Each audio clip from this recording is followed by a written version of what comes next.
देवेंद्र महतो को तो अगर जिस सिल्ली का ताज मिल गया, मान लीजिए मिल गया, क्या काम होगा सबसे हाँ, सबसे ये बहुत महत्वपूर्ण है। अच्छी तरह अगर दादा, रोजगार भी अंतिम मिलेगा। सवाल, हम जब क्षेत्र में घूमते हैं लोग कहते हैं कि एक सवाल जरूर करना, कोई भी नेता से अगर तुम मिलो, 5 परगना क्षेत्र है, लगातार हाथियों का आतंक जो है गांव वाले सहते आ रहे हैं, इसको लेकर कई नेता कुछ भी नहीं बोल रहे हैं, इसको लेकर क्या प्लान है आपका? देखिए, अगर पावर में आने के आप साथ ही देवेंद्र महतो को तो अगर जिस सिल्ली का ताज मिल गया, मान लीजिए मिल गया, क्या काम होगा सबसे हाँ, सबसे पहले? ये बहुत महत्वपूर्ण है।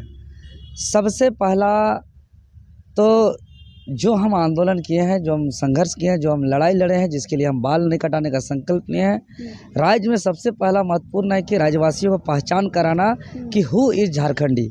ये तय नहीं है अभी तक झारखंड में झारखंडी कौन है, जिसके वजह से सरकारी लाभ किसको देना है पता नहीं है, आवास किसको देना है पता नहीं है, सरकारी योजना किसको देना है पता नहीं है, स्कीम किसको देना है पता नहीं है, नौकरी किसको देना है पता नहीं है। तो कौन झारखंडी है, एकदम अंतिम सर्वे सेटलमेंट के आधार पे झारखंडियों का हम पहचान करेंगे। दूसरा, इसी के आधार पे नियोजन नीति लागू करेंगे, जिस प्रकार बंगाल बंगालियों के लिए, उड़ीसा उड़िया वालों के लिए, गुजरात गुजरातियों के लिए, उसी प्रकार हम लोग का भाषा जो 9 क्षेत्रीय जनजातीय भाषा है उसको अनिवार्य रूप से लागू करेंगे।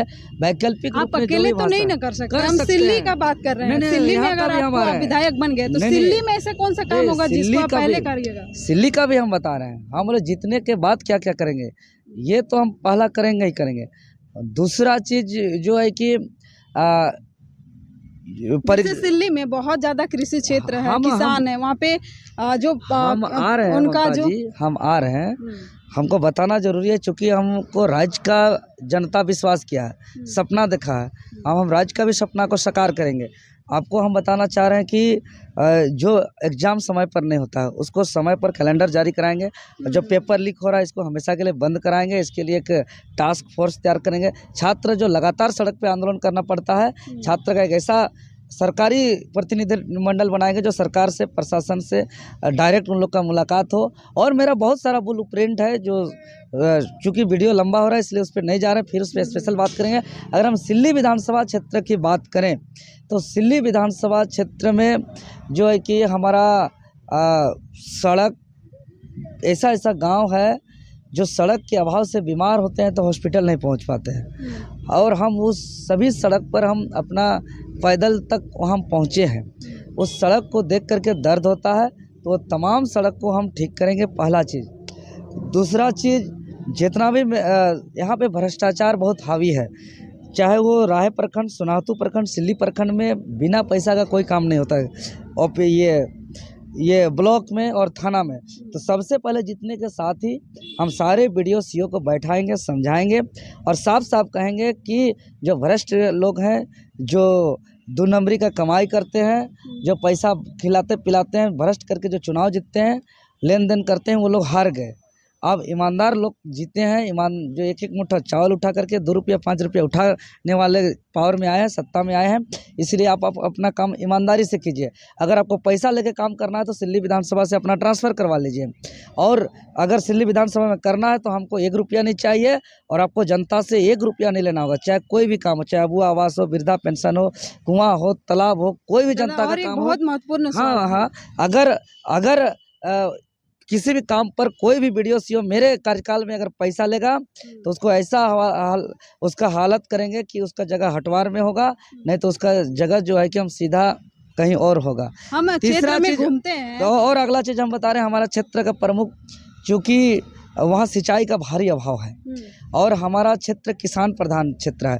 हम साल में 4 बार खेती करने के लिए जो है कि ऐसा व्यवस्था करेंगे, और हमको विधानसभा में जितना लड़ना है लड़ना पड़ेगा, हम लड़ेंगे। लेकिन सिंचाई के लिए जहाँ जहाँ मतलब जिस चीज़ का ज़रूरत है, पहले हम अपना सर्वे करा करके, नहर की आवश्यकता है नहर बनाएंगे, तालाब की आवश्यकता है तालाब बनाएंगे, बोरिंग की आवश्यकता है बोरिंग कराएंगे, लेकिन हर खेत में पानी और बिजली हम पहुँचाएंगे।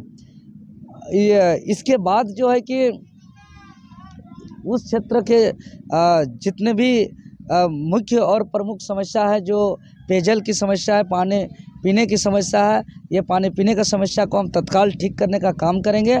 और सबसे बड़ी बात, जिस दिन जीतेंगे उसके 1 साल के अंदर हम अपने साथ घूमने वाले, या तो जो नहीं भी घूमते हैं, जो युवा लोग हैं, हम 1 लाख रोजगार हम सिल्ली विधानसभा में देंगे।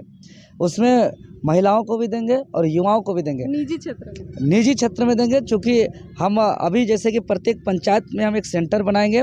जैसे अभी जो चावल होता है, ढेकी कुटने वाला चावल, उसका बहुत डिमांड है, तो हम प्रत्येक पंचायत में एक सेंटर बनाएंगे जहाँ पे आसपास के जितने भी महिला लोग हैं वहाँ आएंगी और वहाँ आकर के किसी को 2 घंटा 3 घंटा जितना समय है, किसी को धान सिझाना हो, किसी को धान भिजाना हो, किसी को धान सुखाना हो, किसी को ढेकी में कूट के चावल बनाना हो, और हम ये प्रत्येक पंचायत में हम इस चीज़ का व्यवस्था करेंगे।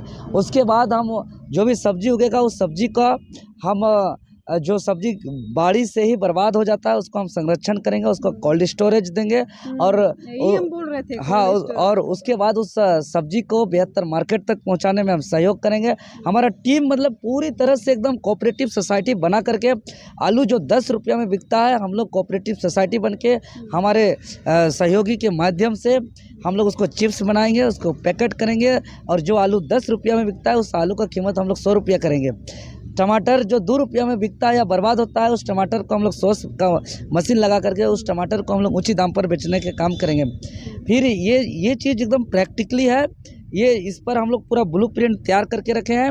ये हमारा कहीं पे कोई परेशानी नहीं होगा इसको धरातल पे लाने पर, और 1 साल के अंदर हम 1 लाख रोजगार हम देंगे, स्थानीय को देंगे, और उस रोजगार पर किसी का जमीन नहीं जाएगा, उस रोजगार पर कोई पोल्यूशन नहीं होगा, उस रोजगार पर किसी का हक नहीं मराएगा। एकदम जो जमीन है, जमीन भी सुरक्षित रहेगा, रोजगार भी अंतिम मिलेगा। सवाल, हम जब क्षेत्र में घूमते हैं लोग कहते हैं कि एक सवाल जरूर करना, कोई भी नेता से अगर तुम मिलो, 5 परगना क्षेत्र है, लगातार हाथियों का आतंक जो है गांव वाले सहते आ रहे हैं, इसको लेकर कई नेता कुछ भी नहीं बोल रहे हैं, इसको लेकर क्या प्लान है आपका? देखिए, अगर 5 परगना क्षेत्र का हाथी की बात करें तो हाथी का आगमन मेरा घर में हुआ था। आज मेरा चारों तरफ घर बाड़ी में खेती सब फसल नुकसान हो जा रहा है, और वो दिन हमको आज भी याद है। इस क्षेत्र में पहला हाथी जब मेरा गांव कापीटी परास्टोली जब आया था, राहे प्रखंड का, वो उसमें करंट में 2 हाथी का जब डेथ भी हुआ था, वो मकर संक्रांति का दिन था, और पहला बार जब हम लोग देखे थे जो डर था, धक-धकी धड़कन बढ़ गया था, उस डर को अभी भी हम एहसास करते हैं, याद करते हैं। और उसके बाद से जो है कि हम लोग लगातार जंगल झाड़ जो है कि हम दौड़ाने भी जाते हैं। जब हम लोग को हाथी भगाने का टीम आता है तो साथ-साथ हम रात भर दौड़ते भी हैं। समाधान बताइए। समाधान हम यही करें कि अभी जो वन विभाग अभी तक कई जाने गया है, पूरा फसल नुकसान हुआ है, समय पर मुआवजा नहीं मिल रहा है, जान जाने से बड़ा कोई घटना नहीं होता है, लेकिन अस्थायी समाधान को लेकर के चर्चा नहीं हो रहा है।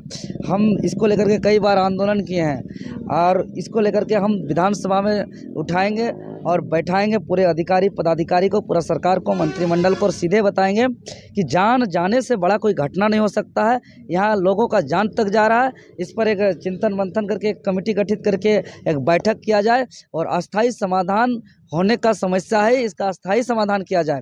पूरे हाथियों को जो है कि एक जगह शिफ्ट किया जाए, और उसका खाना पीना जो है उसका व्यवस्था किया जाए, ताकि हाथी भी सुरक्षित रहे, आदमी भी सुरक्षित रहे। जब तक हाथी सुरक्षित नहीं होगा तब तक आदमी सुरक्षित नहीं होगा। इसलिए इसको लेकर के हम एकदम अस्थायी समाधान को लेकर के हम डट के लड़ेंगे, और इसका अस्थायी समाधान हम हर हाल में कराएंगे। चलिए, देवेंद्र नाथ महतो छात्र नेता से बातचीत हो रही थी। अभी तक के लिए इतना ही।